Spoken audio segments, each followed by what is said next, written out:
Green screen is one of them.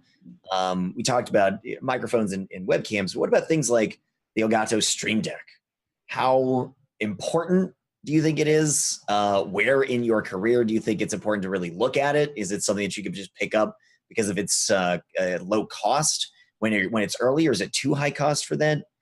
How valuable do you find it?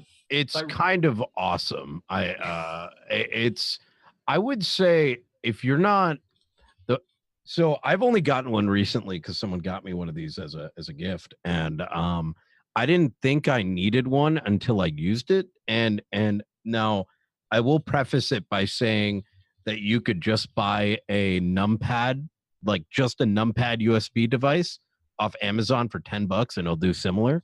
That's what I did. It didn't work very well because of OBS's hotkey stuff. That's why I switched over to the Stream Deck. I see. Because their hotkeys are finicky. It'll work for half the stream. It'll just stop. I saw some other people had a similar issue, but I agree with that. Like if it works for you, the $10 solution, totally do that. Absolutely. The Stream Deck, what's nice about it is because it lights things up and because you can dynamically create a bunch of buttons with the text written into these little like LCD things on it. It's really nice. I think it's good. It kind of depends on how much production you're going for. If you're switching scenes often on a one PC setup, it might be a good thing to pick up because you don't want OBS popping up left and right. Or tabbing out of your game if you got to be full screen and then it locks into black and whatever. Absolutely. It's true. Though there's one thing that I hope Logitech does, Elgato does, or Corsair, whoever you want to, now that they're owned by them. But what I would like them to do is actually release an SDK because it's actually more limited than I had originally expected. Today, it's built, it only works for devices where the manufacturer goes and uses their SDK.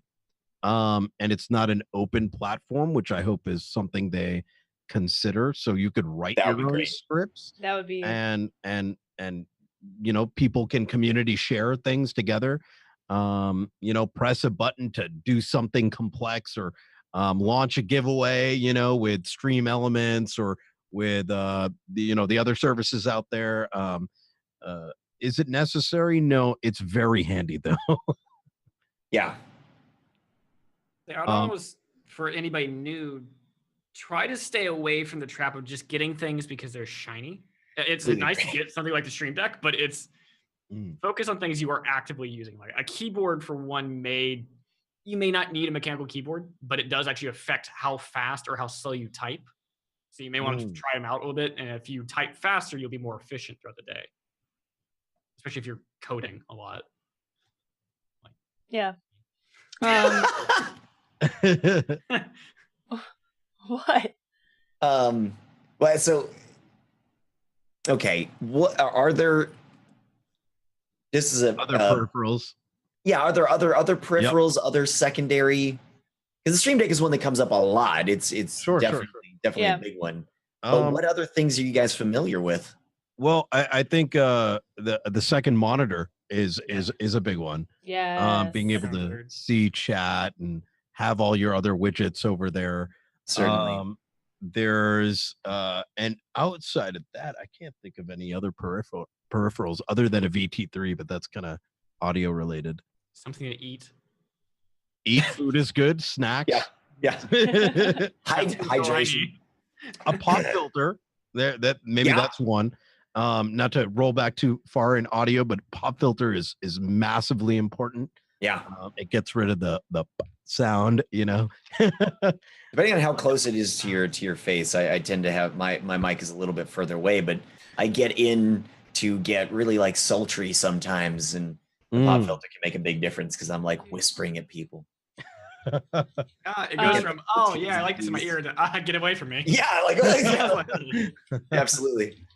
Dude, I think like a second monitor is like one of the top things you should put on your priority list. Yeah, like I agree. In general, I don't even know how you start without a second monitor. Like I started without a second monitor, but I had a tablet.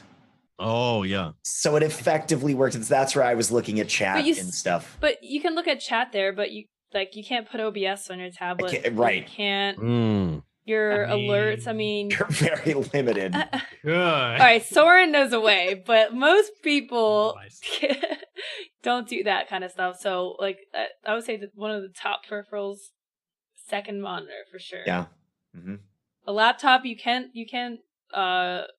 connect your laptop and use that as a monitor. That's for sure. Oh, that would work. I did that for a while until I got tired of the fan always being so loud. So it's like, Yeah, that's true. Yeah. I will second what Soren said though, that the the keyboard or the mouse goes a long way. A good set of headphones goes a long way as well.